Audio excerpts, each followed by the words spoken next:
जय हिंद दोस्तों, स्वागत है योगेंद्र टाइम्स पर। मैं योगेंद्र तिवारी चर्चा करूंगा इतिहास विषय से संबंधित। अगर आप इतिहास के बारे में समझना चाहते हैं, इतिहास से संबंधित प्रश्नों को हल करने में दिक्कत है तो रुकिए, आप सही जगह पर रुके हैं और पूरा वीडियो देख कर जाइए। कोई दिक्कत नहीं, हमने इतिहास को भी हाल ही में शुरू किया है। सिर्फ इससे पहले एक सेशन हुआ है जिसमें इतिहास के शुरुआती बिंदुओं पर हमने चर्चा की है। ऐसे तथ्यों पर वहां पे चर्चा की गई है जो एग्जाम के लिहाज से महत्वपूर्ण हैं। जैसे हमने वहां इतिहास के शुरुआती विकास को देखा, इतिहास से संबंधित विभिन्न काल विभाजनों को देखा, इतिहास क्या है, इसके मानव जीवन में क्या उपयोगिता है, ऐसे संबंधित तमाम प्रश्नों को हमने वहां पे हल किया। आशा करते हैं और आप लोगों ने उसको कमेंट के माध्यम से सूचित भी किया कि आपको वो सेशन पसंद आया। इसी तरीके से आज का जो सेशन है वो मुख्यतः बेस्ड होगा इंडस वैली सिविलाइजेशन, या जिसे आप हड़प्पा सभ्यता, या जिसे आप सिंधु सभ्यता, या जिसे आप सिंधु सरस्वती सभ्यता कहते हैं। इस पर पूरे सेशन में चर्चा की जाएगी और एक कम से कम उम्मीद आपको बना सकता हूं मैं कि इसके बाद आपको हड़प्पा सभ्यता में किसी प्रकार का कोई डाउट नहीं रहेगा। ये मैं अपनी तरफ से आपको आश्वस्त करता हूं। शुरू करते हैं हड़प्पा सभ्यता को बिना एक मिनट की भी देरी किए। पूरा देखिएगा, हो सकता है, संभावना पूरी है कि ये सेशन जो औसत हमारे सेशन है उनसे काफ़ी ज़्यादा बड़ा हो सकता है, परंतु जिन फूलों को खिलना है वो खिल के रहेंगे, जिन्हें पढ़ना ही होगा वो पढ़ के रहेंगे, चाहे जितना बड़ा हो चाहे जितना छोटा हो। आइए शुरू करते हैं हड़प्पा सभ्यता को। ठीक है, एक एक बिंदु देखेंगे। कोई भी दिक्कत हो अगर आपको तो आप कमेंट करके हमसे पूछिएगा, हम यथाशीघ्र आपको उससे संबंधित सॉल्यूशंस देंगे जो भी उचित होगा।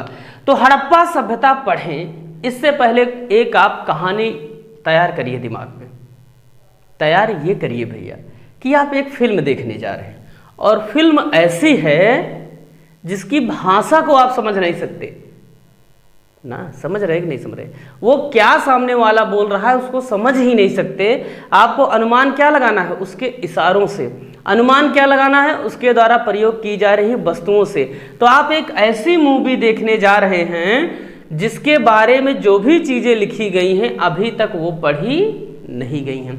तो सबसे पहली बात मेरे बताने का आशय ये हुआ, इस सभ्यता का ताल्लुक जो है वो इतिहास के आद्य ऐतिहासिक काल से है। इसको आप दिमाग पे रख लीजिए।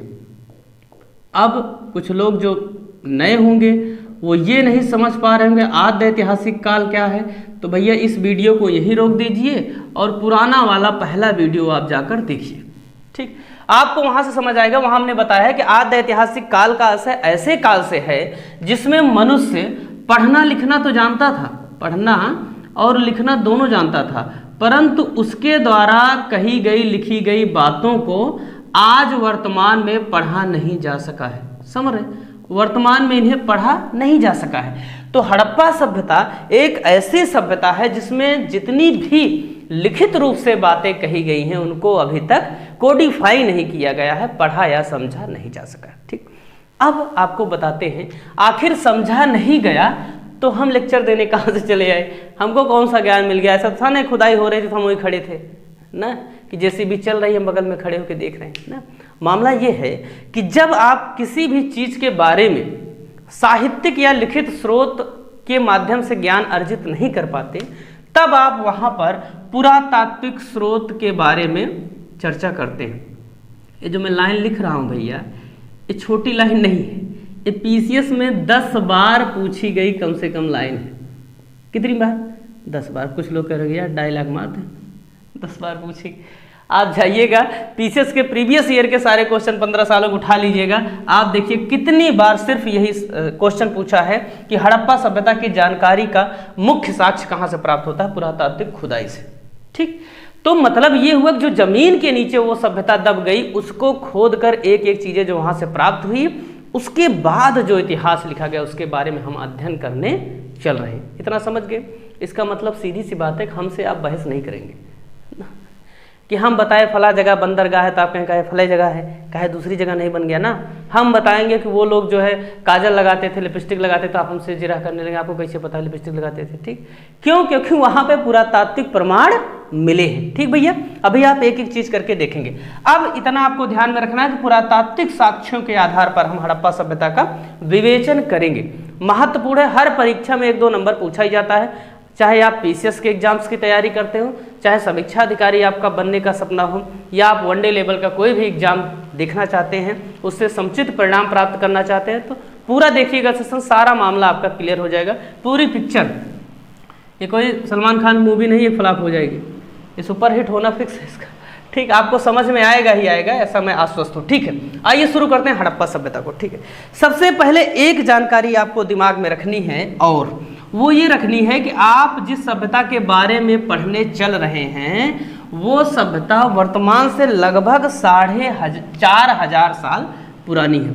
अगर हम इसका टाइम पीरियड देखें, भाई आपको बताते हैं टाइम पीरियड को लेकर भी कई अलग अलग राय हैं, लेकिन जो कार्बन 14 पद्धति के आधार पर इसका टाइम पीरियड है वो 2350 से 1750 ईसा पूर्व है। समझ रहे हैं? ईसा मसीह जब पैदा नहीं हुए थे उसके 2500 साल पहले हमारे लोग क्या है, बढ़िया वाइट पैंट शर्ट पहन के घूमते थे, शानदार, वो भी प्योर कॉटन का। ठीक, समझ में आया ना कितने भौकाली पूर्वज रहे हैं आपके। ठीक, तो 2350 से 1750 के बीच ये सभ्यता एग्जिस्ट की है। ठीक, आइए देखते हैं कि इस सभ्यता की खोज में किसका योगदान रहा, ये सभ्यता आखिर कहाँ से अचानक से प्रकट हो गई हमारे सामने। ठीक है, आप देखेंगे 1905 के आसपास गवर्नर जनरल जो है भारत का वह है कर्जन। कौन है गवर्नर जनरल? कर्जन। ये बहुत विवादित पर्सनालिटी है भारत की। गवर्नर जनरल जितने भी आए हैं उसमें सबसे विवादित माना जाता है कर्जन, और उसके बाद लिट्टन। 2 लोग बहुत ज़्यादा विवादित रहे हैं, इसको आपको दिमाग में रखना है। तो कर्जन ने क्या किया? कर्जन ने ये काम किया कि जो पुरातात्विक साक्ष्य हैं या जो पुरातात्विक स्थल हैं, या यूँ कहें कि पुरातत्व विभाग की स्थापना के साथ साथ, इसने पुरातत्व विभाग की स्थापना की, स्थापना के साथ साथ उसमें इसने पैसा देना शुरू किया ना, अर्थात फंड प्रोवाइड करवाया। आप ऐसे समझिए, अब मोदी दिन रात चिल्लाएं कि खेलों में सुधार करना है, सुधार हुआ आज तक? लेकिन मोदी ने क्या किया? टॉप्स स्कीम चला दी। क्या चला दी? टॉप्स चलाई ना, टॉप्स स्कीम। खेलों से संबंधित ऐसे खिलाड़ी जो आगे बढ़ना चाहते हैं उनको क्या है, सहूलियतें, खेल के इंस्ट्रूमेंट, कोचिंग आदि प्रोवाइड करती है। तो उससे क्या हुआ, आप देखेंगे पैरालंपिक में हमारे इतने मेडल आए, ओलंपिक में हमने मेडल जीते ना, उसका कारण यही है। तो कर्जन ने ये किया कि पुरातत्व विभाग को फंड दिया, पैसा दिया कि आप भारत में उन स्थानों की खोज करें जो ऐतिहासिक रूप से महत्वपूर्ण है। ठीक, और ये कमान आगे चल के पुरातत्व विभाग का जो प्रमुख था वो बनाया गया सर जॉन मार्शल को। याद रखिए, इनके नाम में सर नहीं है। हम भारत वाले बहुत अजीब आदमी हैं ना, हम लोग ऐसे इज्जत दे देते हैं ना, महोदय उदय लगा देते हैं। अंग्रेजों का आप देखे होंगे ना किताब, ये कि चूँकि वामपंथी लोग किताब लिखे हैं ना, तो ये लोग भारत वाले थोड़ा डाउन करते हैं, बाकी वाले थोड़ा आगे करते हैं। हमेशा यूरोप से तुलना करेंगे, कहेंगे लोकतंत्र वहाँ ज़्यादा है, फिनलैंड नंबर 1 पर रहता है, हमारा देश कहाँ बहुत पीछे रहता है। कहेंगे रैंकिंग खराब हो रही, भारत में लोकतंत्र ही नहीं है ना। कारण यही है सर। आप देखें किसी भी विदेशी का नाम देखेंगे जिसने जरा सा भी योगदान दिया सर लगा देते हैं, नाम में ही लगा दिए। तो भैया पुरातत्व विभाग का अध्यक्ष बनाया गया सर जॉन मार्शल को। ठीक, और सर जॉन मार्शल को एक कमान दी गई कि एक थोड़ा सा कहानी में थोड़ा सा आपको पीछे ले जाते हैं। 1826 का समय था और 1826 में एक व्यक्ति अंग्रेज हुआ करते थे, चार्ल्स मार्सन या मैसन भी कहीं कहीं मिलता है। ये क्या है, ये जा रहे थे और इन्होंने रास्ते में एक टीला देखा। क्या देखा? टीला। ठीक, हालांकि ये टीला देखे थोड़ा सा सोचे लेकिन ये समझ नहीं पाए कि ये क्या है। ठीक, फिर सर जॉन मार्शल को जब एक कमान दी गई, इनका अध्यक्ष बनाया गया, तो सर जॉन मार्शल के साथ 2 और लोग इसमें शामिल हुए। वो 2 लोग कौन थे मैं आपको बताता हूँ। इतना समझ रहे, पैसा आ रहा है ना, काम होगा धड़ाधड़। अब पैसा नहीं आएगा तो कुछ नहीं होगा। ठीक है, इसको आप ध्यान में रखिएगा। किसी भी चीज़ के लिए पैसा महत्वपूर्ण है। पैसा सबसे बड़ा ऊर्जा का स्रोत है, या तो आपका जुनून उस लेवल का हो, पैसा आपके मार्ग में बाधक ना है। ठीक है, तो क्या किया गया भैया, फंडिंग करवाए तो सर जॉन मार्शल क्या बनाए गए, पुरातत्व विभाग के अध्यक्ष बनाए गए और इनको एक कमान दी गई कि जो पुरातत्व स्थल हैं उसकी खोज करे। इन्होंने 2 लोगों को चुना, किसको किसको, एक थे दयाराम साहनी। अब एक टीम थी जो काम कर जाता उसी का नाम लिया जाता। नीरज चोपड़ा गोल्ड मेडल जीत गए, अब कितने खिलाड़ी लड़े, सब नहीं जीत पाए, तो हम नाम किसका लेंगे, नीरज चोपड़ा का, सीधी सी बात है। जीत के कई माँ बाप होते हैं और हार हमेशा से अनाथ होती है। राखल दास बनर्जी 2 लोग थे, एक दयाराम साहनी, दूसरे राखल दास बनर्जी। इन दोनों ने क्या किया, 2 स्थलों की खोज कर दी। क्या कर दी, खोज कर दी।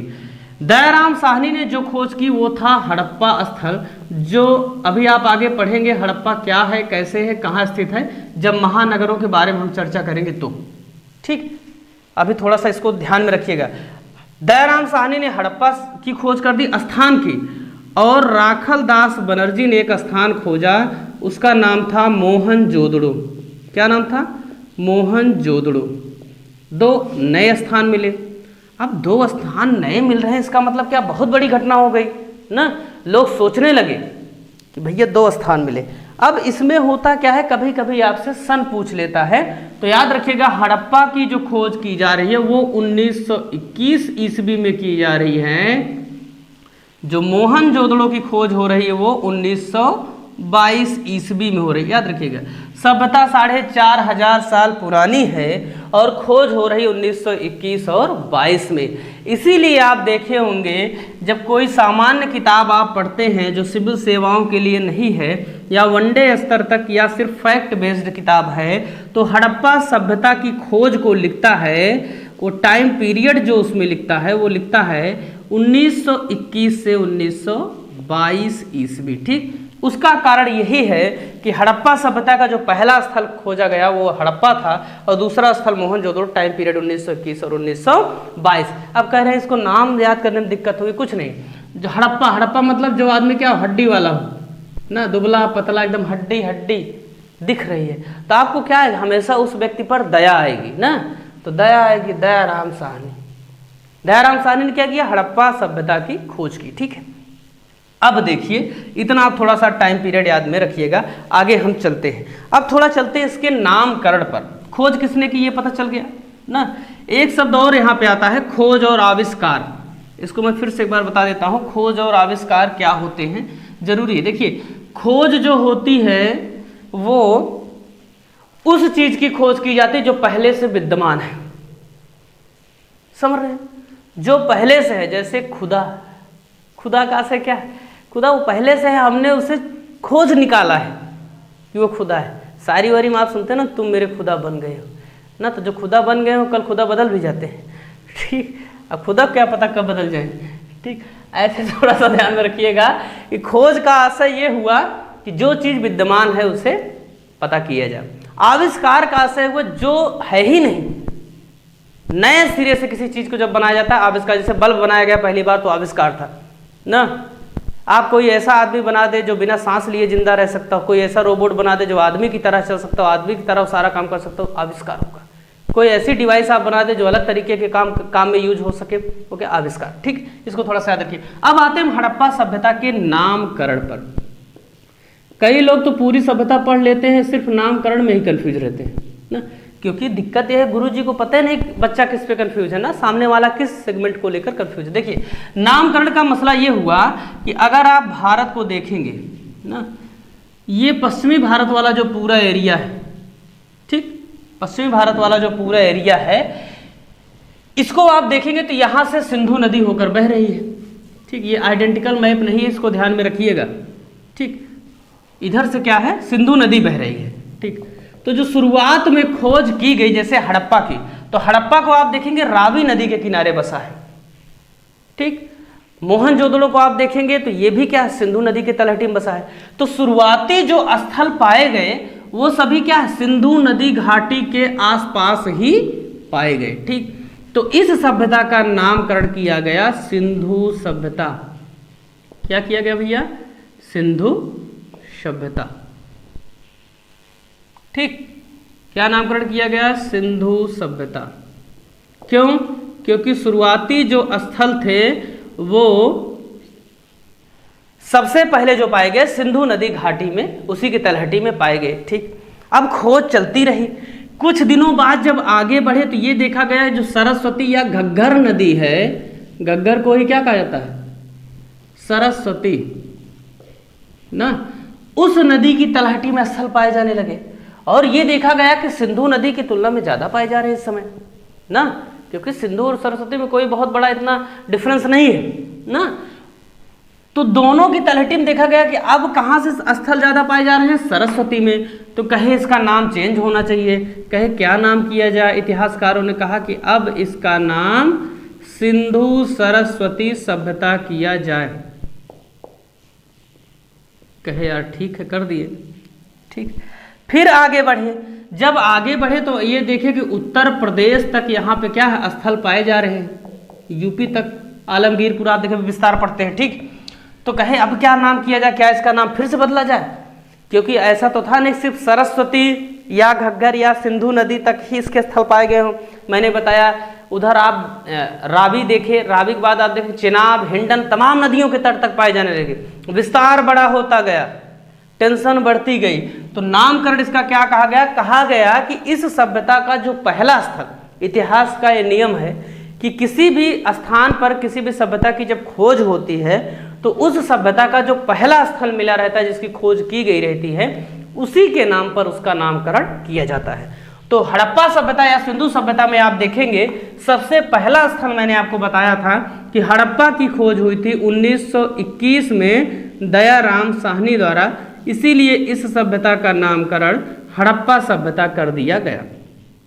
ठीक, तो नाम में आप देखेंगे हड़प्पा सभ्यता के 3 नाम हैं, सिंधु सभ्यता, सिंधु सरस्वती सभ्यता और हड़प्पा सभ्यता। ये नामकरण का मामला क्लियर हुआ। ठीक, तो फाइनली जो आज हम जानते हैं इस सभ्यता को 2 नामों से जानते हैं, एक सिंधु सभ्यता और एक हड़प्पा सभ्यता। और याद रखिएगा दोनों एक ही किसी फैक्ट के बारे में चर्चा करते हैं। ठीक है, आगे बढ़ते हैं और चर्चा करते हैं इसके विस्तार को लेकर।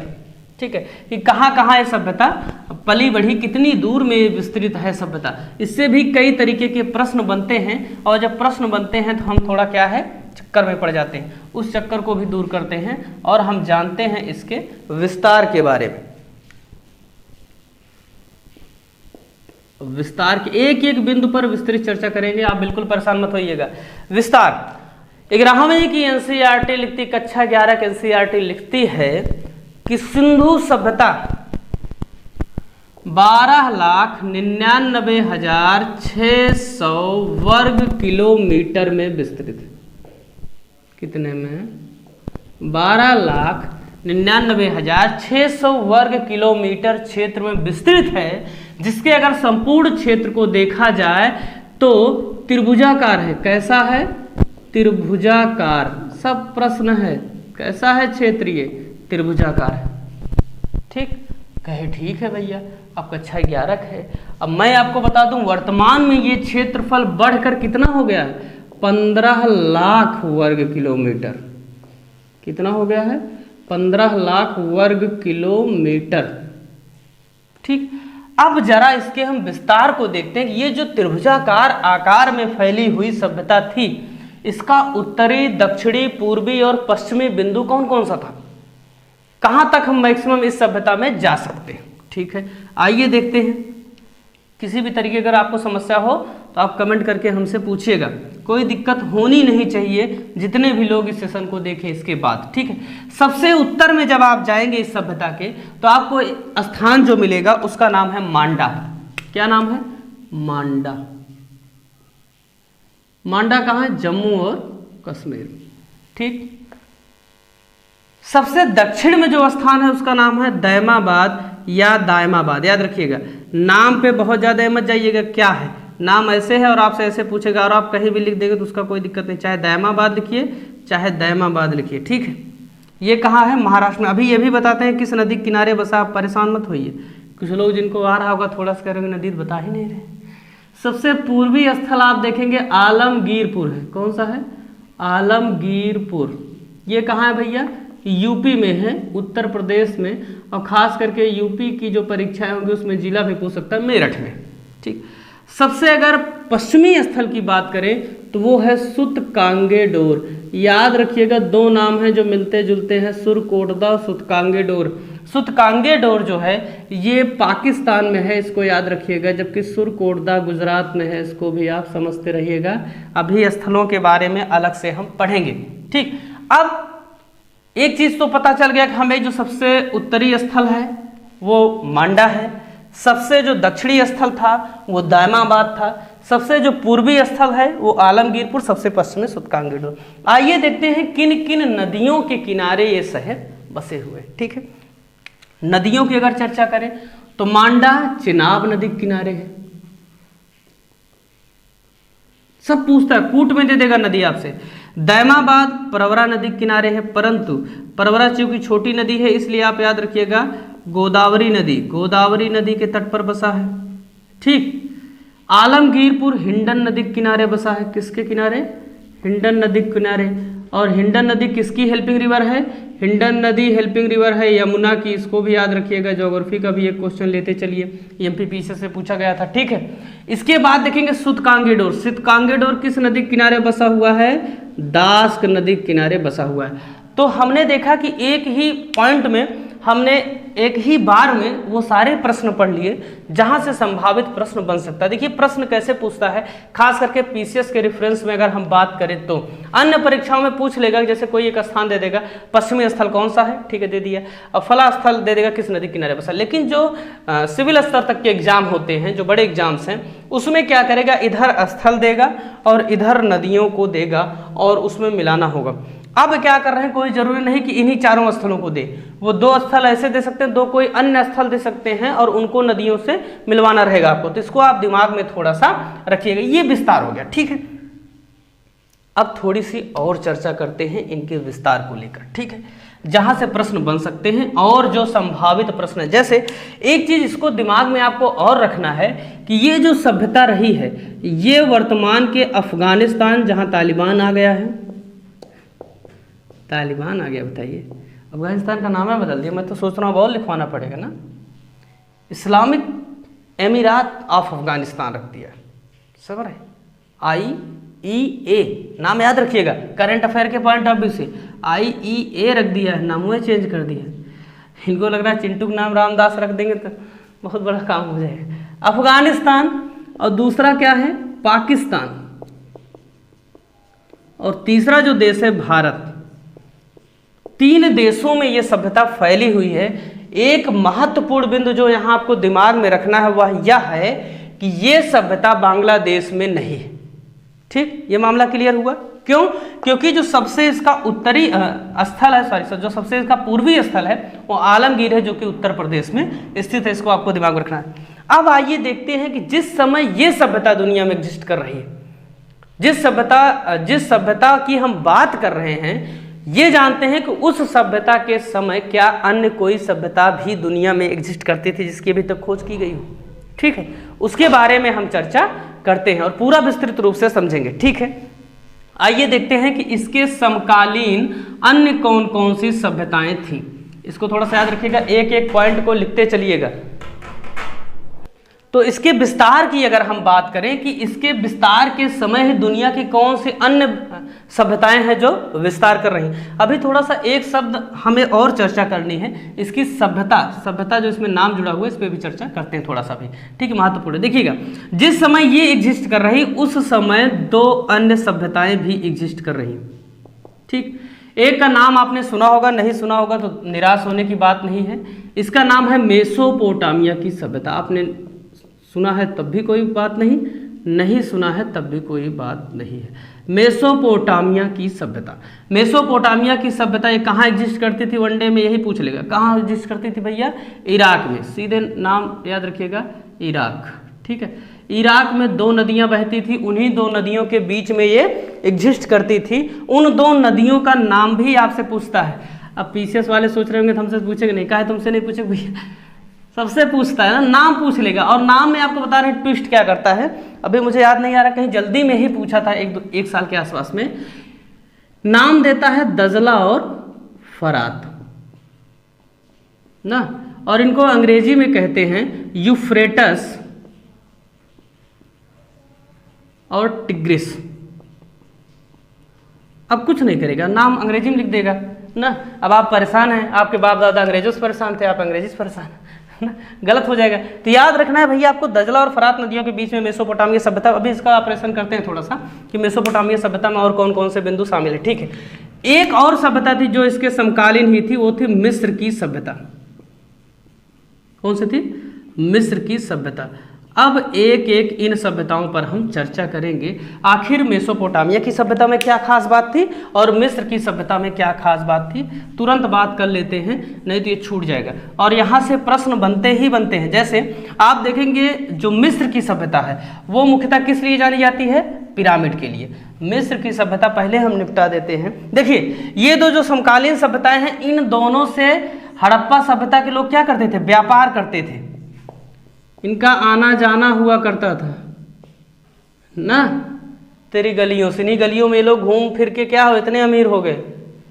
ठीक है, और आज हम लोग फिर से गरीब हो गए ना। आप सोचिए मिस्र, आज अफ्रीका में लोग भूखमरी से मर रहे हैं, और खुद स्वयं भारत में हर दुनिया का जो 7वां व्यक्ति है कुपोषण का शिकार, वो भारत में रह रहा है, भूख से मर रहा है ना। भारत वाले देख रहे हो कितने आगे, कहाँ कहाँ व्यापार करते थे। आइए देखते हैं थोड़ा सा मिस्र की सभ्यता की दो खासियत कौन कौन सी है। पहली खासियत तो ये है, एक यहाँ पे शब्द आता है स्फिंक्स ना। ये लोग स्फिंक्स बनाते थे। स्फिंक्स क्या होते हैं? स्फिंक्स ऐसी मूर्तियां होती हैं जिनमें आधा धड़ जानवर का होता है और आधा धड़ इंसान का होता है। ठीक, तो आप सोचिए जैसे हमारे यहाँ नरसिंह अवतार ना, भगवान विष्णु का क्या है? नरसिंह अवतार है। उसी तरीके से लोग देख रहे हैं, इतने साल पहले ही ये सब क्या करते थे। दूसरी बात जो ये फेमस है वो इनकी पिरामिड है, और पिरामिड में जो सबसे ज़्यादा फेमस है, इसे अजूबों की लिस्ट में शामिल किया गया है, वो है गीजा का पिरामिड ना। तो इसको आप मूवी भी जब देखते होंगे तो हाँ देखते होंगे, पिरामिड। पिरामिड के आकार के पिरामिड क्या होते थे भैया? पिरामिड वे होते थे जिसमें राजाओं को, मिस्र के जो राजा होते थे उसे फराओ कहा जाता था ना। इनको क्या है? दफनाया जाता था, फराओ को, राजा को। ठीक है, कुछ किताबें फारो भी लिख देती हैं। ठीक, तो फराओ कहते थे, और उस राजा को इसमें दफनाया जाता था। बड़े बड़े पत्थरों से, शिलाखंडों से दफना दिया जाता था, और वो राजा अपने जीवन काल में जिन जिन वस्तुओं का प्रयोग करता था उन वस्तुओं को भी यहाँ दफनाया जाता था। इससे एक बात की जानकारी मिलती है कि ये लोग क्या है? अलौकिक जीवन में विश्वास करते थे कि जब राजा उठेंगे दोबारा से, इनमें सांस आएगी, तो राजा ना देखेंगे ना कि कहाँ गई कंघी, कहाँ गया शीशा, कहाँ गया ईयरफोन, कहाँ गया व्हाट्सअप, निकालो मैसेज करें जल्दी, मैं आ गया हूँ।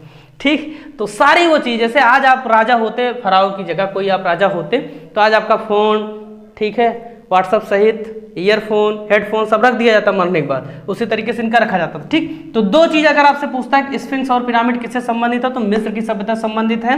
हड़प्पा वाले इनको क्या करते थे? हाथी दांत बेचते थे, मनका बेचते, तभी आप पढ़ेंगे व्यापार में, और इनसे क्या करते थे? बाकी चीज़ ले लेते थे जो भी इनको जरूरत होती थी। ठीक है, मेसोपोटामिया, ये देखते हैं मेसोपोटामिया सभ्यता से संबंधित कौन से बिंदु आपसे पूछ सकता है।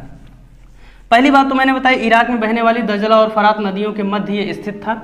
ठीक है, और इस सभ्यता के 4 अंग हैं। ठीक, पहला अंग क्या है? सुमेरिया। सुमेरियन सभ्यता अंग्रेजी में आप पढ़ते हैं, सुमेरियन। ठीक, अक्कीडियन, तीसरी असीरियन। ठीक है, ये कभी आपसे क्रम इसका पूछ सकता है, असीरियन, और चौथी बेबीलोनियन या बेबीलोनिया। जब हिंदी में करेंगे तो लोनिया हो जाएगा, अंग्रेजी में हम सीधे लिख दे रहे हैं, लिपि चेंज करके, देवनागरी लिपि का प्रयोग करके ना। ठीक है, तो सुमेरियन, अक्कीडियन, असीरियन और बेबीलोनियन, ये 4 सभ्यताएं थी। इसमें ऐसे देता ना, देता है हड़प्पा सभ्यता किसके समकालीन थी। अब तो आप पढ़े थे मेसोपोटामिया, इसमें 4 और आ गई। समझ रहे हैं, ये बड़ा स्थान है। जैसे आपको कोई गिफ्ट भेजा जाए, पहले एक डिब्बा हो, फिर उसमें एक डिब्बा हो, फिर उसमें एक डिब्बा, फिर उसमें, ऐसे मामला है। जो पहली सबसे नीचे वाली परत है वो सुमेरियन है, उसके बाद अक्कीडियन, उसके बाद असीरियन। जैसे इसमें आपसे पूछ ले कि इनमें सबसे पुराना कौन है, तो सुमेरियन, आपको याद रखना है। तो हड़प्पा सभ्यता के जो समकालीन रहा है वो कौन सा रहा है? सुमेरियन। इसको आपको याद में रखना है, सुमेरियन जो है हड़प्पा सभ्यता के सबसे समकालीन रहा है। बेबीलोनियन ना। तो पूछता है कि सबसे पहले दुनिया में कानून कौन बनाया, तो उसका नाम था बेबीलोनिया के एक शासक था, उसका नाम था हम्बुराबी। क्या नाम था? हम्बुराबी। इसको आप याद रखिएगा, हम्बुराबी उस शासक का नाम था। और हम्बुराबी ने एक कानून बनाया था, जैसे को तैसा। ये कहता था अगर आप तुम मेरी दाहिनी आंख फोड़े हो और सरकार अगर तुमको पकड़ रही है तो क्या करेगी, तुम्हारी भी दाहिनी ही आंख फोड़ेगी। ठीक, तो जैसे को तैसा रूल, दुनिया में सबसे पहला रूल, इसी को कहते हैं हम्बुराबी हम्बुराबी कोड। ठीक ना, जैसे आप कार्नवालिस कोड मॉडर्न हिस्ट्री में पढ़ते हैं उसी तरीके से हम्बुराबी कोड आप यहाँ पे पढ़ते हैं। तो दुनिया में पहला व्यक्ति है हम्बुराबी जिसने कानून बनाया है। ठीक, सारगौन का अभिलेख आप अभी पढ़ेंगे, वो कीडियन सभ्यता से संबंधित है, इसको थोड़ा सा ध्यान में रखिएगा। उसमें आप पढ़ेंगे 3 सभ्यताओं का उल्लेख हुआ, 3 नए नाम लिखे गए हैं, यहीं पर आपको बता देते हैं। एक है दिलमुन, एक है मगन और एक है मेलुहा। ये 3 नाम वहां वो अभिलेख में लिखवाता है कि 3 सभ्यताओं से हमारे व्यापार हो रहे हैं। ठीक, दिलमुन, मगन और मेलुहा। दिलमुन का आशय है बहरीन आज जो है उसे उस समय क्या कहा गया है, दिलमुन। और मगन जो है उसे कहा वर्तमान में कौन है, ये ओमान। ये सब पूछता है आपसे। और मेलुहा कौन है, मेलुहा है हड़प्पा सभ्यता। ठीक है, अमीश त्रिपाठी जाने माने इतिहासकार हैं, लेखक हैं, ऐतिहासिक मुद्दों पर लिखते हैं। उन्होंने लिखा है एक किताब मेलुहा के मृत्युंजय। अब यहाँ पता नहीं मेलुहा क्या है, तो मेलुहा यही है, ऐसा आदमी धरती पैदा हुआ भारत में जो हड़प्पा सभ्यता पर इतनी किताबें लिखकर अरबपति हो गया। और हमको पता ही नहीं कि जब दुनिया नंगी घूमती थी तो हमारे बाप दादा क्या है प्योर कॉटन पहनते थे, हम तो अब जीन्स पहन रहे हैं फटी वाली। ठीक, पहले दुनिया हमको कॉपी करती थी, हम दुनिया कॉपी कर रहे हैं। अभी आप नगर पढ़ेंगे, मजा आएगा, इसको आप थोड़ा सा ध्यान में रखिएगा।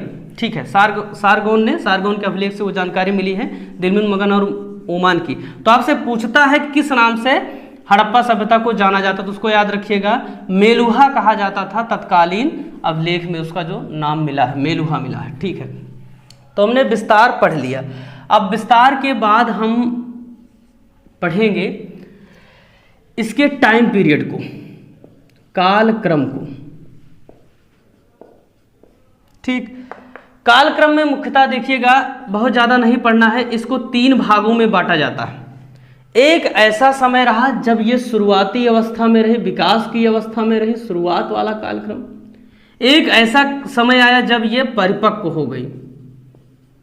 फिर एक ऐसा समय आया जब पतन हो गया या पतनोन्मुख, लास्ट का टाइम पीरियड ना। जैसे आप देखते हैं शुरू में बच्चे हैं ना, घर वाले से कहते हैं जाना हमको चांदनी चौक तक मान लो घूमना है, तो नहीं जाने देते ना। फिर जब आप अपने पीक पर आते, चाहे आप चांदनी चौक जाएं चाहे शिकागो जाएं, जाइए घूमिए मौज करिए, कोई दिक्कत नहीं। फिर एक समय ऐसा था जब बुढ़ापा आ जाता तब बच्चों की ज़रूरत पड़ती है, शादी ब्याह नहीं किए तो भी नहीं मिल पाते, और जो किए हैं उनको भी खुश होने की ज़रूरत नहीं, कोई ज़रूरी नहीं मिले। ठीक, तो पतन निश्चित हो जाता है ना। तो सबसे ज़्यादा जो विकास का टाइम पीरियड है वो आपके परिपक्व काल में रहा। तो हड़प्पा सभ्यता को अगर हम देखें तो जो ये 3 पीरियड में बांटते हैं वो बांटा जाता है 3500 से लेकर 1300 तक। ये क्या है भैया, ईसा पूर्व है, इसको ध्यान में रखिएगा। बिफोर क्राइस्ट, पैदा नहीं हुए ईसा मसीह। ठीक है, ईसा मसीह पैदा ही नहीं हुए तब हम लोग ये कर रहे हैं। हमारी सांस्कृतिक विरासत कितनी मजबूत है, कितनी अच्छी। शुरुआत में आप देखेंगे 3500 ईसा पूर्व से 2600 ईसा पूर्व। ठीक, उसके बाद आप देखेंगे 2600 ईसा पूर्व से 1900 ईसा पूर्व। ठीक, ये सब आप ईसा पूर्व लगाए रहिएगा। फिर 1900 ईसा पूर्व से 1300 ईसा पूर्व। आप जरा देखिएगा, जब इसका पतन हो रहा है तो 600 साल लग जा रहे हैं। इसके पतन में कितने साल लग गए, 600 साल। आप सोचिएगा, कदाप ये मतलब नहीं जब हम पतन बताएंगे कि पतन हो गया तुरंत। किसी भी सभ्यता के पतन होने में टाइम लगता है। अब थोड़ा सा एक चर्चा और हम कर लेते हैं सभ्यता शब्द पे, कि ये शब्द क्या है भैया, सभ्यता। आप जब इतिहास में आगे पढ़ेंगे तो एक पढ़ते हैं वैदिक कल्चर, वैदिक संस्कृत पढ़ते हैं, संस्कृति ना, जबकि यहाँ पढ़ते हैं हड़प्पा सभ्यता। डिफरेंस का है भैया, इनका भी नाम वही रख देते हैं, हड़प्पा संस्कृति ना, हम सवाल नहीं करते। सभ्यता शब्द हमेशा याद रखिए कि जहां पर भी इस्तेमाल किया जाता है, कहीं भी आपको लिख दिया जाए जैसे आपसे कहते नहीं कि आप सभ्य आदमी नहीं है क्या, असभ्य हो गए हो, बर्बर हो, जनजाति हो गए हो, है ना। जनजाति नहीं इस्तेमाल करते लेकिन बर्बर तक चले जाते लोग। इसका मतलब क्या है, असभ्य का मतलब क्या है कि तुम पढ़े लिखे नहीं हो, नगरों में नहीं रहते हो, शहर के आदमी नहीं हो, गांव के हो, गांव की निंदा करते हैं, जो आप उससे कहते हैं असभ्य हो। ये अप्रत्याशित रूप से आपको क्या है, ग्रामीण संस्कृति का बताया जा रहा है, लेकिन आप एक समझे नहीं रहे हैं, ठीक है। तो इसको याद रखिएगा, सभ्यता का आशय क्या होता है कि जिस भी बारे में बातचीत की जा रही वहाँ पे क्या है, नगर प्रधान है वो, वहाँ पे शहर है। तो हम भैया छोटे मोटे चीज़ की बात नहीं कर रहे हैं, एक ऐसे बड़े क्षेत्र की बात कर रहे हैं जहाँ पे कई शहर बसे हैं। आज के शहर आप देखेंगे, घर बनवा लिए हैं, एक बिस्सा मुश्किल से ज़मीन लिए ना, और देखेंगे गाड़ी खड़ी करने की जगह नहीं है। गाड़ी कहाँ खड़ी करेंगे, रोड पे। यहाँ देखेंगे आप शानदार पक्की सड़कें, भी आपको बताते हैं नगरों के बारे में, शानदार पक्की सड़क, ठीक। और आप देखेंगे यहाँ पे पक्की नालियाँ बनी हुई हैं। आप जरा अपने घर के सामने नाली देखिएगा, बजबजा रही होगी ना। आप सोच रहे होंगे म्यूनसिपालिटी वाले या नगर पालिका वाले किसी तरीके साफ कर देते, ठीक है ना। और आप क्या करते हैं, घर के बगल अगर किसी की ज़मीन खाली है तो उसमें सारा कूड़ा डालेंगे, सारा कचरा डालेंगे ना। आपको यही नहीं पता कुछ सड़ेगा तो आप ही बीमार होंगे ना। यहाँ के लोग देखेंगे आप, नालियाँ ढाल युक्त बनाते थे, कोई पानी रुकता ही नहीं था, पक्की नालियाँ बनती थी। आज हम 21वीं शताब्दी में हैं, भले कितने भी स्मार्ट सिटी क्यों न बना लें, ऐसे शहर ऐसे नगर आज भी हमारे यहाँ नहीं बन रहे हैं। आइए थोड़ा सा देखते हैं इनका जीवन यापन कैसे होता था भैया, क्या करते थे ये लोग, ठीक। थोड़ा सा हम इनकी विशेषता पे चर्चा करेंगे, जिससे आप मोटी मोटा तात्कालिक रूप से समझ जाएं कि सभ्यता के बारे में क्या बात हम करना चाहते हैं। पहले थोड़ा सा हम विशेषता देख लेते हैं, फिर स्पेसिफिकेशन पे अलग से थोड़ा सा चर्चा करेंगे। विशेषताएं देखते हैं। विशेषताओं में सबसे पहला पॉइंट आपको याद रखना कि ये कैसी सभ्यता है, मातृसत्तात्मक सभ्यता है। मातृसत्तात्मक का क्या मतलब हुआ, मातृसत्तात्मक का कदापि ये मतलब नहीं हुआ कि यहाँ महिलाएं शासन करती हैं। कुछ लोग ये बता देते हैं मातृसत्तात्मक का मतलब हुआ कि महिलाएं शासन, ऐसा नहीं। मातृसत्तात्मक या पितृसत्तात्मक, कोई भी शब्द ऐसा प्रयोग होता है। पितृसत्तात्मक जो इसमें शब्द है, पितृसत्तात्मक पैट्रियार्की, इसमें लोग कहते हैं कि पिता शासन करता है, ऐसा नहीं है। सत्तात्मकता का मतलब ये हुआ कि कोई भी निर्णय जो लिया जा रहा है किसे केंद्र बिंदु में रख के लिया जा रहा है, पुरुष को, इसलिए पितृसत्तात्मक। तो मातृसत्तात्मक का आशय ये हुआ जो केंद्र में है वो कौन है, महिला है, ठीक। केंद्र में कौन है, महिला है। दूसरी बात, ये सभ्यता मैंने आपको पहले ही बता दिया कैसी सभ्यता है, आद्य ऐतिहासिक सभ्यता है। अर्थात इस सभ्यता में कही गई बातों को हम अभी तक पढ़ नहीं पाए। तीसरी बात, इस सभ्यता के जो लोग हैं वो व्यापार प्रधान है। मैंने पहले बताया कि अगर नगर है तो नगरों में क्या होगा, व्यापार होगा। गांव में क्या होगी, कृषि होगी। इसको समझते रहिए। तो क्या है, व्यापार प्रधान है, इसको याद रखिएगा। दूसरी बात, यहाँ जो कृषि है वो क्या है, द्वितीयक पेशा है। ये सब पूछे गए प्रश्न हैं, आपसे 10 बार पूछता है, क्या है, द्वितीयक पेशा है, कृषि द्वितीयक पेशा है, ठीक। आगे आप देखेंगे, एक चीज याद रखिएगा, मंदिर के अवशेष नहीं मिले पूरी सभ्यता से कहीं भी। अभी हम धार्मिक जीवन पर इनके आते हैं, मंदिर के अवशेष नहीं मिले। और क्या विशेषता है इनकी, जैसे आपसे कोई आदमी कहे अपने बारे में 10 विशेषता बताओ ना, तो आप क्या बताएंगे, कहेंगे अरे यार हम शर्मा गए ना, शर्म लग जाएगी आपसे। आप सोचिए इतने बड़े हो गए, आपसे अभी कोई आदमी सीरियस होकर पूछेगा अपने बारे में बताइए, चलिए इंट्रो बताइए अपना।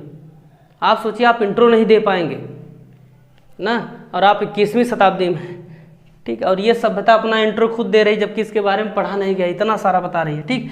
ये और बताती है कुछ चीज़, जैसे कि इस सभ्यता के लोग शांति प्रिय थे। अभी तक कहीं से भी भैया हथियार नहीं मिला है। आज आप देखिए हर जगह हथियार है। कोरोना में मर जा रहे हैं, हॉस्पिटल नहीं है, वेंटिलेटर नहीं है, लेकिन हथियार है हमारे पास ना। तो ये लोग शांति प्रिय थे ना। तो ये कुछ विशेषताएं हैं जिनको हम रख सकते हैं यहाँ पे। इनकी लिपि अभी तक पढ़ी नहीं गई है। मुख्य स्रोत जो है पुरातात्विक स्रोत हैं। आगे हम चर्चा करेंगे इनके महत्वपूर्ण बिंदुओं पर, जैसे सामाजिक बिंदु क्या क्या हैं, कौन से महत्वपूर्ण बन सकते हैं, ठीक है। उसके बाद हम पढ़ेंगे इनके आर्थिक बिंदु या व्यापार के बिंदु कौन कौन से हैं जो प्रश्न बन सकते हैं। उसके बाद हम पढ़ेंगे व्यापारिक बिंदु, या आर्थिक के बाद उसमें व्यापार आ जाएगा। धार्मिक बिंदुओं पर हम चर्चा करेंगे कि धर्म में पूजा पाठ के बारे में क्या सोचते थे, भगवान वगैरह से कितना डरते थे ना। जैसे आज आप देखिए ना, इस्लाम में एक सबसे बड़ा उपासक जो माना जाता है तालिबान, तालिबान अपने आप कहता है, ऐसा मैं नहीं कह रहा हूँ, माना जाता है, शब्द को वापस लेता हूँ ना। तालिबान अपने आप को क्या कहता है? स्वयं को अल्लाह का सबसे बड़ा उपासक, और इतना बड़ा अत्याचार कर रहा है। तो हम ये जानेंगे क्या उस समय भी ऐसे लोग थे जो उपासक हुआ करते थे किसी देवी देवता या भगवान के, जो अत्याचार करते रहे? नहीं। पहले मैंने क्या बता दिया, शांति प्रिय थे, कोई लड़ाई झगड़ा नहीं। टेंशन रहता होगा, अभी तक कोई प्रमाण ऐसा नहीं मिला हथियार कट्टा बंदूक निकलता हो ना। यहाँ होवित्जर तोप से मार रहा है तालिबान। ठीक है, आइए देखते हैं सामाजिक बिंदुओं पर। सामाजिक बिंदुओं में एक चीज आपको याद रखना है कि इनका जो समाज था, चूंकि लिपि नहीं पढ़ी गई है, जो मेंस वाले हो ध्यान में रखिएगा, हड़प्पा सभ्यता से तमाम क्वेश्चन पूछता, उसमें पहली लाइन ही लिखिए मेंस में कि चूंकि हड़प्पा सभ्यता या सिंधु सभ्यता की लिपि को अभी तक पढ़ा नहीं गया है, इसलिए जानकारी का मुख्य स्रोत पुरातात्विक साक्ष्य है। आगे आप कहानी लिखिए, 1 नंबर ऐसे बना लीजिए, ठीक ना, जरूरी है इसको लिखना। ठीक है, इसमें जो समाज है कहते हैं उसमें एक कुलीन वर्ग रहता था, अभी आपको बताते हैं, एक कुलीन वर्ग रहता था, और कुछ इतिहासकार इसके बाद कहते हैं कि एक पुरोहित वर्ग, कुलीन वर्ग को क्या कहा गया है? पुरोहित रहते थे, चूंकि कुछ प्रमाण भी मिले हैं, कृषक रहते थे ना, और बाकी अन्य रहते थे, अन्य लोग भी रहते थे इस तरीके से। ठीक ना, तो ये समाज था जो सामाजिक दायरा था। इस तरीके से शासन प्रशासन जो करते थे कहते थे कुलीन या पुरोहित वर्ग द्वारा रेगुलेट किया जाता था। ये पुरोहित इसलिए कहा गया क्योंकि हमारा जो इतिहास लिखे वामपंथी लोग लिखे ना, तो पुरोहित कहेंगे तो आप क्या समझेंगे? पंडित मतलब ब्राह्मण। तो ब्राह्मणों के खिलाफ ऑटोमेटिक आप क्या है, थोड़ा मनोदशा बनने लगती है ना। जैसे कोई आदमी ऐसे, आप जी न्यूज़ देख रहे हैं भाजपा सपोर्टर हो जाएंगे, एनडीटीवी देख रहे हैं ना, तो आप क्या करें, कांग्रेस वाले की तरफ जाएंगे या दूसरे तरफ जाएंगे।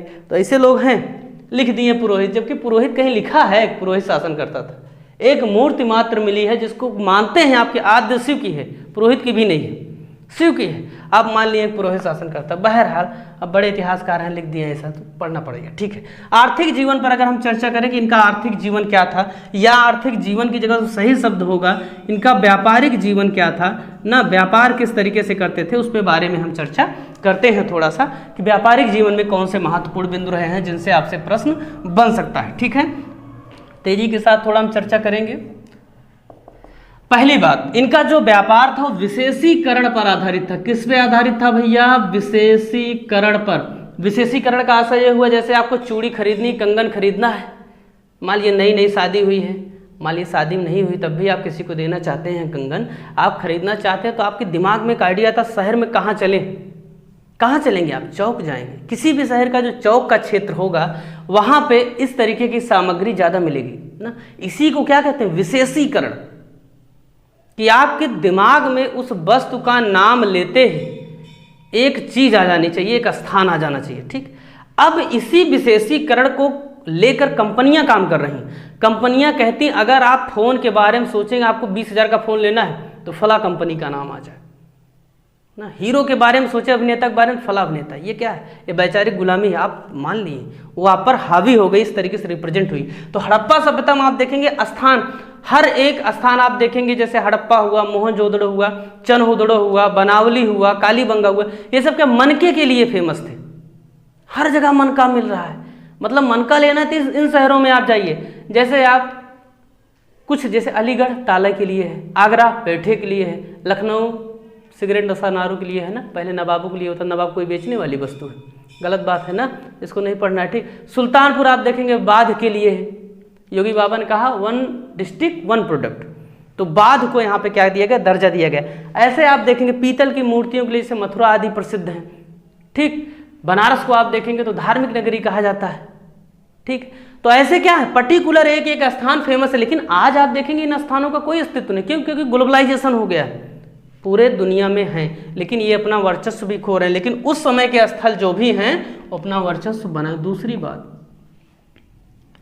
इनके पास क्या था? मुद्रा का चलन नहीं था। व्यापार करने के लिए जो सबसे आवश्यक इकाई है मुद्रा है, मुद्रा चलती नहीं थी, पैसे कोई झंझटे नहीं था ना।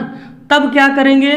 तब करेंगे वस्तु विनिमय। वस्तु विनिमय का आशय यही हुआ कि अगर हमको चावल की आवश्यकता है, ठीक, चावल मान लीजिए हमको चाहिए, हमारे पास चावल नहीं है, हमारे पास मान लीजिए गेहूं है, तो हम जिस व्यक्ति को गेहूं चाहिए होगा उसे ढूंढेंगे और उसके पास चावल हो, उसे हम गेहूं देंगे, उससे चावल लेंगे ना। इसी क्या कहते हैं? वस्तु विनिमय। लेकिन ऐसा तो है नहीं कि हम इतना गेहूं दें, मान लीजिए बिना किसी पैमाने के, हम थोड़ा सा गेहूं दे दें और उतना वो चावल हमें दे दे, ऐसा तो नहीं हो सकता है चावल ज़्यादा महत्वपूर्ण हो। इसीलिए क्या बनाया गया, माप तौल प्रणाली। आप सोचिए आज के ये जो मैंने 4500 साल बोला था, ये कार्बन 14 पद्धति के आधार पे बोला था। अब इसके बारे में बात करते हैं, कार्बन 14 पद्धति। इसी के बाद पॉइंट लिख देते हैं कि कार्बन 14 पद्धति पे हमें बात करनी है, क्वेश्चन बनता है। ठीक, माप तौल से संबंधित आप बात जो कर रहे हैं, आप देखेंगे पूरे हड़प्पा सभ्यता में आप देखेंगे बटखरे मिलेंगे। और बटखरे कैसे मिलेंगे, 16 के गुणज के, पूछता है 16 के गुणज का आशय ये हुआ कि ऐसा नहीं कहीं आपको 250 ग्राम का मिल गया, कहीं 260 ग्राम का मिल गया, कहीं फिर 300 ग्राम का मिल गया ना, जहां से भी मिलेंगे वो एक फिक्स पैमाना है, उसी एवरेज में मिलेंगे। ठीक, और ये सबसे आश्चर्य की बात ये है कि आप देखेंगे 15 लाख वर्ग किलोमीटर क्षेत्र में वर्तमान मैंने बताया ये स्थल विस्तृत हैं। उतने संपूर्ण क्षेत्र में जहां से भी कोई भी एक बटखरा मिला समान अनुपात का मिला, ये आश्चर्य की बात है। उस समय कौन सा इतने बड़े बड़े विकसित समाज रह रहे हैं कि सारी जगहों पे एक तरीके का। आज आप देखें कुछ साल पहले तक तो तराजू इधर का उधर कर दिए ना, 150 ग्राम ऐसे हो गया। उस समय आप सोचिए बटखरे 8000 साल पहले एक जैसे मिले हैं। और जो बटखरे बनाए जाते थे वो सेल खड़ी के बनाए जाते थे। किसके बनाए जाते थे, सेल खड़ी मतलब एक तरीके से चूना पत्थर, ठीक, बनाए जाते थे। और जो सबसे बड़ा बटखरा बनाया गया, इसको याद रखिएगा चूंकि ये पूछता है, वो शंक्वाकार है, शंक्वाकार आकार का है, सबसे बड़ा बटखरा जो बनाया गया था। और क्या चीज़ें हो सकती हैं कि व्यापार, इनके क्या व्यापार की खासियत रही, ये क्यों आगे रहे। सबसे बड़ी बात है अगर आप व्यापारिक सभ्यता हैं तो आप क्या करें, निर्यात पर बल दें। आप हड़प्पा सभ्यता को देखेंगे तो ये यही मेन है, ये कुछ नहीं करते थे। जैसे हुआ क्या कि आज़ादी के बाद भारत से जापान लोहा ले जाता था, ठीक, जापान लोहा ले जाए और उसी लोहे का सामान बना के भारत को बेच दे। अब भारत वाले जापान के क्या हैं, सच्चे दोस्त ना, मोदी जी भी कहते हैं, हम थोड़ी कह रहे हैं। और रूस वाले को देख लो, रूस वाले इतना दिन अपना चलाते हैं जलपोत, पनडुब्बी चलाए खूब, हैं, जब वो अंतिम अवस्था में पहुँच गए तो भारत को बेच दिए। और रूस क्या है, भारत का सच्चा दोस्त। इजराइल को ले लीजिए, इजराइल और मोदी में समय बहुत बन रही है ना। इजराइल को आप देखेंगे उसको सामान बेचना है, तो सामान के लिए सबसे बड़े आयातक में आप देखेंगे तो भारत शामिल है, टॉप 5 में ना। अब शामिल है तो भैया इसको चाहिए तो दोस्ती है ना। आपका हमेशा कहीं न कहीं इस्तेमाल किया जाएगा, जहाँ भी आप रहेंगे सामने वाला सोचेगा आपका खून चूसता रहे किसी भी माध्यम से। और दूसरी बात, आपका खून भी चूसेगा और आप पे एहसान भी, अलग से आपकी 7 पीढ़ियाँ उसकी क्या हो जाएं, रेडी हो जाएं, इस तरीके बतियाएगा। लेकिन हड़प्पा वाले चालू थे। हड़प्पा वाले क्या करते थे, दुनिया से सामान लाते थे, कहाँ कहाँ से। आज का तालिबान वाला अफगानिस्तान, जिसको दुनिया मरने पर छोड़ दी है, अफगानिस्तान, ईरान, यहाँ 2 जगह से क्या लाते थे, चांदी लाते थे। कहते तुम लोग भैया चांदी तुम्हारी खरीदेंगे और उसके बाद इसकी पायल वायल बना के हम सेंड करेंगे तुम लोग ना, पूरी दुनिया में बेचते थे, आभूषण बनाते थे, ठीक। उसके बाद आप देखेंगे कोलार, कोलार की खान कहाँ है, कर्नाटक में, ठीक, कोलार की खान कर्नाटक, देखिए दक्षिण में है। अब ये मत सोचिए, भारत को कल्पना मत करिए, दक्षिणी सीमा आप देखेंगे हड़प्पा सभ्यता में, मैंने बताया कि हड़प्पा में महाराष्ट्र का दैमाबाद दक्षिणी सीमा है, कर्नाटक तक पहुंचे ही नहीं। तो कर्नाटक इनके लिए क्या है, प्रदेश, दूसरा देश है, ठीक। तो यहाँ से क्या लाते थे, सोना लाते थे, सोना लाए उसको बेचे, ठीक। आप देखिए फिर बदस्का से लेपुस लपली तमाम चीज़ें लाते थे। आप एक चीज़ और यहाँ पे लिख सकते हैं कि खेतड़ी, जो कि कहाँ है, राजस्थान में है, खेतड़ी से लाते थे तांबा। ये आपसे वैसे पूछता है कि खेतड़ी किस लिए फेमस है, तो खेतड़ी को याद रखना है कि तांबे के लिए फेमस था। 3 चीज़ लाए और तीनों से क्या किए, वस्तु बनाए, और वस्तु बना के क्या किए, यहाँ पे बेच दिए। अब सबको बेचे, अब खुद क्या बना रहे हैं, मनका, मनका मतलब गुड़िया, गुड़िया मतलब आप पहनते हैं ना माला, हीरे वाली माला, सोने वाली माला, उसमें बीच में पत्थर तरह तरह के लगे रहते हैं ना, सुंदरता बढ़ाते, कहीं भगवान जैसे पैदा किए सुंदर नहीं लग रहे। मनका वही क्या, उसमें आप देखते हैं धागों से पिरोई गई माला है, धागों का बड़ा महत्व है। आप कहीं जाएंगे किसी देवस्थान, देखिए इतने धागे बांधे हैं, इतने रिश्ते धागे बांध दिए हैं कि पेड़ वो जो है स्वयं उस भार को उठा नहीं पा रहा है ना। जो धागे बांधते हैं पहले जान रहे हैं कि छूटने वाला है, बांध दे इसको, तो ऐसे धागों में इनको क्या है, पिरोया जाता था। और इतनी अच्छी पॉलिश की जाती थी, उस पर पकाया जाता था, आँव में भी बताते हैं बर्तन वर्तन के बारे में, ठीक, पका के उसको बेच दिया जा रहा है। और इसीलिए ये व्यवस्था चूंकि निर्यात प्रधान है, और इसीलिए ये व्यवस्था हमेशा प्रॉफिट में रही है और ये व्यवस्था रन करती रही। इसीलिए कुछ लोग इस सभ्यता के निर्माताओं में सबसे ज़्यादा स्थान जो देते हैं, अहम स्थान व्यापारियों को देते हैं। जैसे रामशरण शर्मा कहते हैं व्यापारियों का शासन रहा होगा। भाई जो मेन है वही तो शासन करेगा। जैसे आज भी हमारे ऊपर शासन कौन कर रहा है? कारपोरेट कंपनियां, बड़ी बड़ी कंपनियां।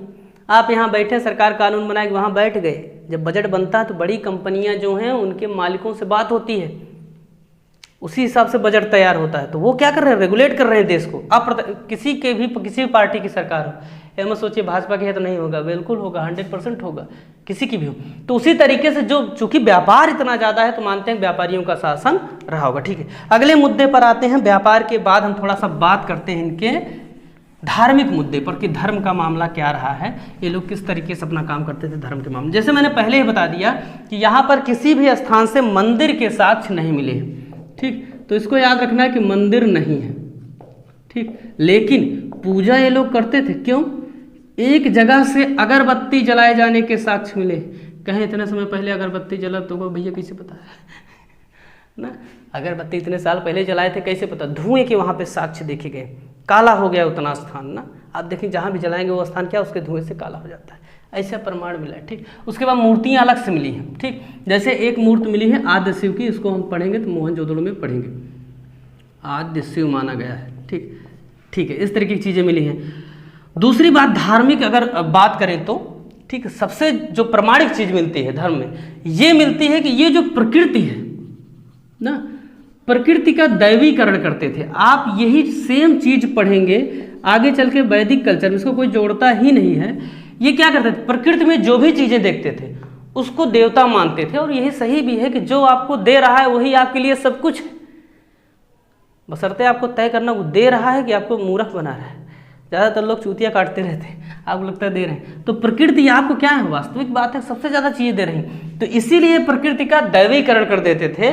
और दैवीकरण में ये नहीं कि उसको देवता का नाम देते थे, बशर्ते उसे पूजा करने लगते थे। जैसे नीम का पेड़ हो गया ना, पीपल हो गया, बबूल हो गया ना, पाख्ता कबूतर हो गया, ये कबूतर था पाख्ता या फाख्ता कबूतर।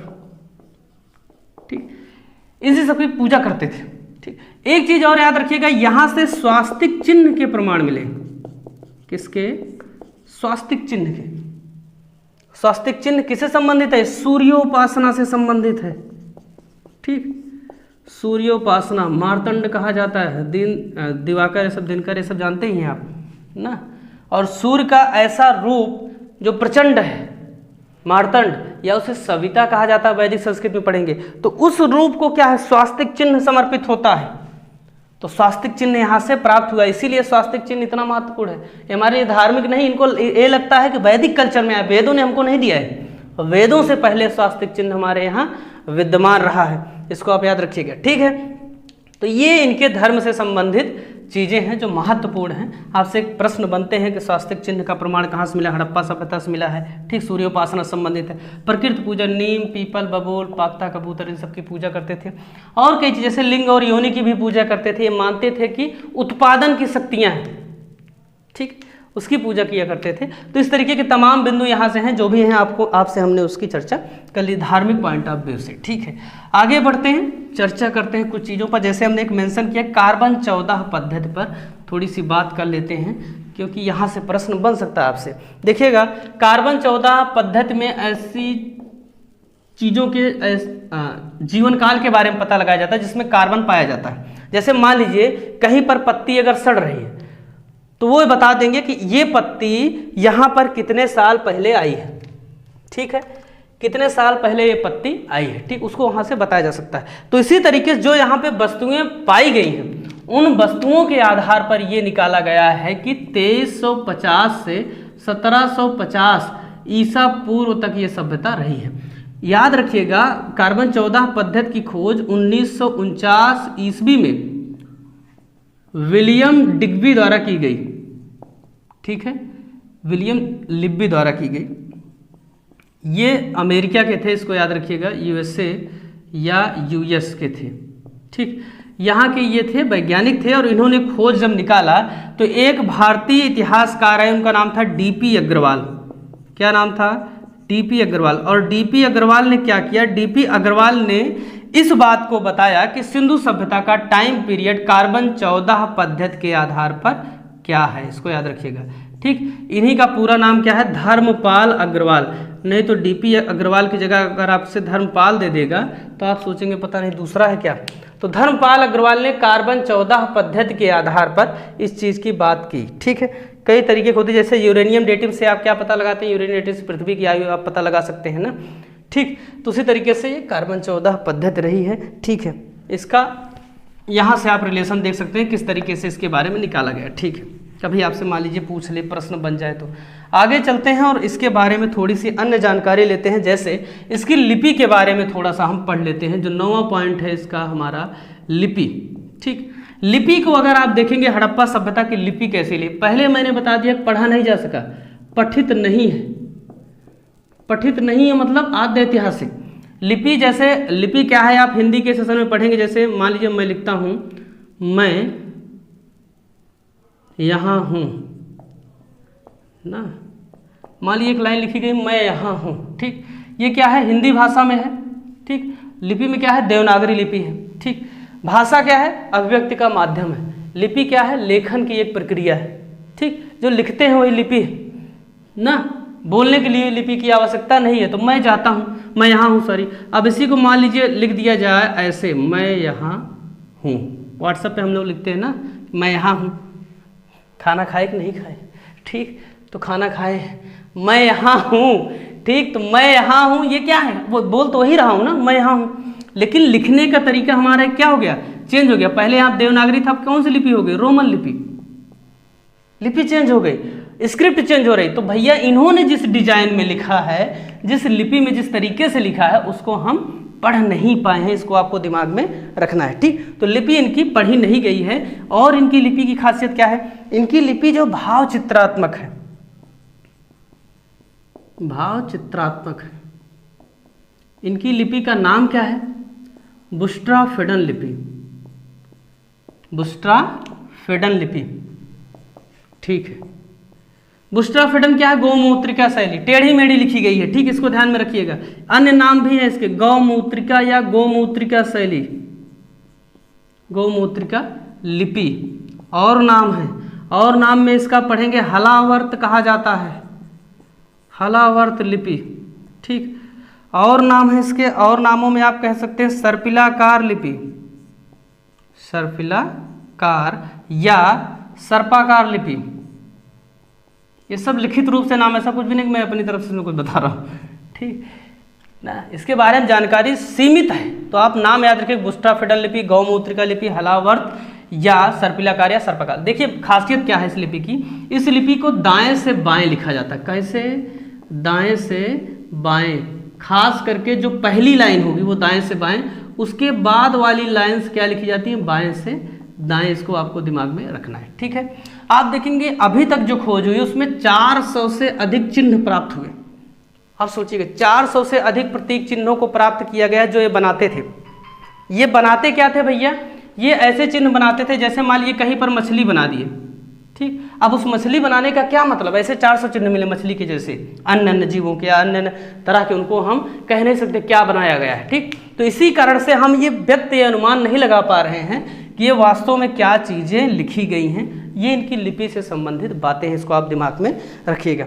आगे बढ़ते हैं और इनकी कृषि के बारे में थोड़ी चर्चा कर लेते हैं, नहीं तो कृषि बेचारी पड़ी रहेगी। एक तो सरकार नहीं ध्यान दे रही, दूसरे हम भी भूल जाएंगे तो गड़बड़ हो जाएगा ना, और एग्जामिनर तो भूलेगा नहीं तो क्वेश्चन बना ही देगा। तो भैया हमें पढ़ना है थोड़ा सा एग्रीकल्चर, कृषि व्यवस्था। सबसे पहला पॉइंट आपको याद रखना, कृषि क्या है, द्वितीयक पेशा है। एक शब्द और आता है, कंफ्यूज मत होइए, मिश्रित खेती या मिश्रित कृषि। वो क्या है भैया, जब कृषि के साथ पशुपालन भी किया जाता है उसे क्या कहते हैं, मिश्रित खेती कहते हैं। ठीक, इसको याद रखिएगा। अब सरकार क्या मिश्रित कृषि पर बढ़ावा दे रही है ना, क्योंकि खेती में कुछ है ये नहीं है। आप 18 रुपये सरकार तय करेगी मूल्य और आप 14 रुपये में बिचौलिए को देंगे, मजबूरी है। एक किसान की बात मैंने सुनी, उसने कहा भैया जब आढ़त पे वहाँ ले जाते हैं तौलाने के लिए तो इतना बड़ा बड़ा पंखा लगा रहते हैं, वो शायद हैं सब उड़ गया हमारे। ठीक, सारा धान ही उड़ गया। तो अब की आप देखिए 11 रुपये किलो तक लोग बेचे, कई लोग तो गाय भैंस को खिला दिए धान ही, इतने को आप किसान मर रहा है। इस समय किसान क्या है, द्वितीयक स्तर पर है, किसान को मुख्य दर्जा है। ठीक, तो आप याद रखिए किसान करता क्या था भैया, किस चीज़ की खेती करता था? खेती जो करता था वो रबी प्रकार की फसलों की करता था। ठीक, जैसे कुल 9 प्रकार की फसलों को ये उगाता था। अब 9 प्रकार की फसलें कौन कौन से, बड़ी बात है, इसको देखते हैं, कुछ लिखते हैं कौन कौन सी फसलें हैं। जैसे गेहूं हो गया, मुख्यतः रबी प्रकार की थी। धान हो गया, जौ हो गया, मटर हो गया, सरसों हो गया, रागी, खजूर, तरबूज। एक चीज़ यार, ये किताबें खरबूज तरबूज लिख देती हैं बहुत समस्या है, खरबूज तरबूज लिख देता हूँ, खजूर और तरबूज है। ठीक है, और एक चीज़ था कपास। 9 हुआ, 1 2 3 4 5 6 7 8 9। ठीक, इन फसलों, अब कभी कभी एग्जाम में क्या होता है, वो देता है निम्नलिखित में से किस फसल की खेती नहीं करते थे। खास करके पीसीएस वाले ध्यान देंगे, बड़े एग्जाम वाले। जो वनडे वाले हैं वो इतना ध्यान देंगे, 9 प्रकार की फसलों की खेती करते थे। और उनको एक पॉइंट ध्यान देना है, ये सबको ध्यान देना है, कपास वाली। ठीक, कपास को जो नाम दिया गया वो कहा गया सिंडन। क्या कहा गया? सिंडन। चूंकि क्यों कहा गया सिंडन? क्योंकि सिंधु नदी को सिंडन कहते थे जो फारस वाले थे। कौन? फारस वाले, उन्होंने ही इसको नाम दिया सिंडन। ठीक, और हड़प्पा वालों को या हड़प्पा सभ्यता के लोगों को कपास का जन्मदाता कहा जाता है। क्या कहा जाता है? कपास का जन्मदाता। एक चीज और है, अब देखिए इसके अलावा कुछ भी पूछे, नहीं करते थे खेती। इतनी चीज़ों का अभी तक प्रमाण मिला है। लेकिन एक क्वेश्चन स्पेशल पूछता है यार, इसको थोड़ा सा ध्यान में आप रखिएगा। पूछता है गन्ना। ये लोग गन्ने से अपरिचित थे, इसको ध्यान में रखिएगा। हड़प्पा सभ्यता के लोग क्या थे? गन्ने से अपरिचित थे। इस बात को आपको दिमाग में रखना है। ठीक है, आइए, तो इतना कृषि है। कृषि करने के लिए आप देखेंगे लकड़ी के हल का प्रयोग करते थे, चूंकि अभी लोहे की खोज नहीं हुई है। एक क्वेश्चन ये भी आपसे पूछता है, लोहा कब आएगा? उत्तर वैदिक काल में। लोहे की खोज अभी नहीं हुई है। ठीक है, गाय से ये लोग परिचित नहीं थे। कुछ अभी पशु बता ही देते हैं इसी समय क्या क्या परिचित वर्चित थे। ठीक है, नहीं तो ये समस्या करता है कुछ नहीं, लेकिन क्या होता है कि क्वेश्चन दिमाग में बन जाता है बहुत ज़्यादा, और जब क्वेश्चन बनता है तो होती है दिक्कत ना। और ऐसी दिक्कत क्या है, हमेशा के लिए दूर हो जा रही है। हम इस पर चर्चा कर लेते हैं। ठीक है, हलावर्त नाम याद रखिएगा लिपि का, रिवाइज करिए, 2-3 बार पढ़िए। किसी तरीके की दिक्कत हो रही है, सारा सब कुछ फ्री में तो है, क्या जा रहा है, आराम से देखिए। ऐसी दिक्कत तो नहीं, पैसा नहीं है।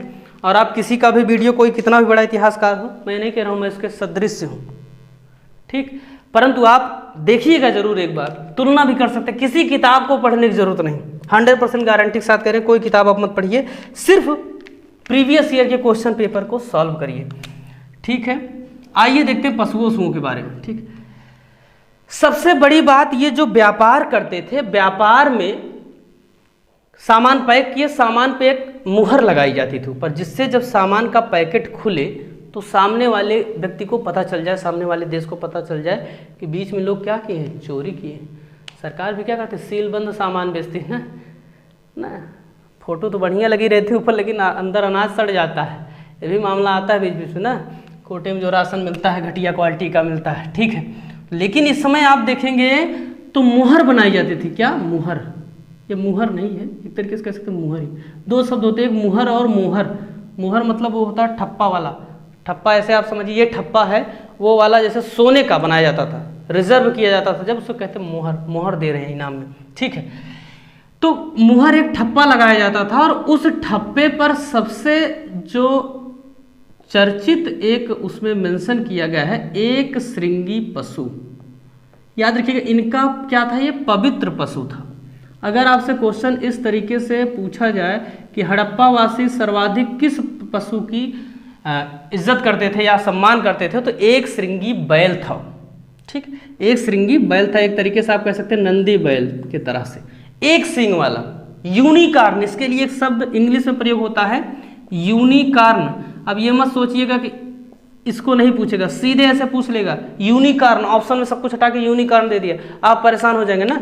एक सींग है उसके, लेकिन पूरे हड़प्पा सभ्यता में इसको कहीं अवशेष के तौर पर इसका कुछ भी नहीं मिला है, इसको याद रखिएगा। ये माना जाता कि ये लोग ऐसे दिमाग में कहानी सेट किए थे बस ना, कि मान लिए थे दैवीय कुछ ऐसा कुछ मान लिए थे, ठीक है। तो ये हो गया। दूसरी बात याद रखिएगा, ये बाघ से परिचित नहीं थे, बाघ गाय दोनों से परिचित नहीं थे। इसका मतलब ये नहीं कि ये थे नहीं, ये परिचित नहीं थे, ठीक है। घोड़े को लेकर कंफ्यूजन रहता है ना, लेकिन घोड़े के परिचित तो नहीं थे, सीधी सी बात है। कहीं पर कोई प्रमाण नहीं मिलता है कि घोड़े का उपयोग ये लोग करते थे, परंतु घोड़े के अवशेष भी हाल ही में सूतकांगे डोर से मिले हैं। अवशेष ये भी पूछता है कहाँ से मिले हैं, सूतकांगे डोर से। तो याद रखिएगा ये कुछ प्रश्न है जो आपसे बन सकते हैं, संभावित हो सकते हैं। मुर्गा उर्गा के भी साक्ष्य मिले हैं, ठीक है, सब कुछ था, सारी चीज़ें थी। अभी आप पढ़ेंगे नगरों को तो आप बाकी चीज़ों के बारे में भी जानेंगे, ठीक है। हो सकता है ज़्यादा लंबा बढ़ रहा हो वीडियो, आपको दूसरे पार्ट में कुछ इसमें से मिले, ठीक है, क्योंकि हमें लगता है ज़्यादा लंबा होना आपके लिए दिक्कत कर सकता है, ठीक है। अन्य कुछ महत्वपूर्ण बिंदुओं पर बात करें अगर, तो पहले एक बार रिवाइज कर लेते हैं। हमने क्या क्या पढ़ा, नामकरण पढ़ा, विस्तार पढ़ा, कालक्रम पढ़ा, विशेषताएं पढ़ा, सामाजिक व्यापारिक धार्मिक नीतियों के बारे में पढ़ा, कार्बन 14 पद्धति पढ़ा, उसके बाद हमने कृषि पढ़ा ना, कृषि के बाद हमने महत्वपूर्ण पशुओं को पढ़ा, ठीक है। इन सब चीज़ों को हमने पढ़ा यहाँ पे। अब हमें कुछ अन्य चीज़ें पढ़नी है, जैसे हड़प्पा सभ्यता की नगर योजना कौन सी है, ठीक। हड़प्पा सभ्यता की नगर योजना अन्य नगर योजनाओं से विस्तृत क्यों है, हमें ये भी थोड़ा सा हम ध्यान देंगे कि हड़प्पा सभ्यता का निर्माण कैसे हुआ, और अब बाद में देखेंगे पतन कैसे हुआ। नगर पाए जा रहे हैं तो कौन कौन से नगर हैं, उनकी विशेषताएं कौन कौन सी हैं, ठीक। इन सब प्रश्नों पर हम नेक्स्ट सेशन में चर्चा करेंगे। आज के लिए इतना ही, मिलते हैं शीघ्र ही। जय हिंद।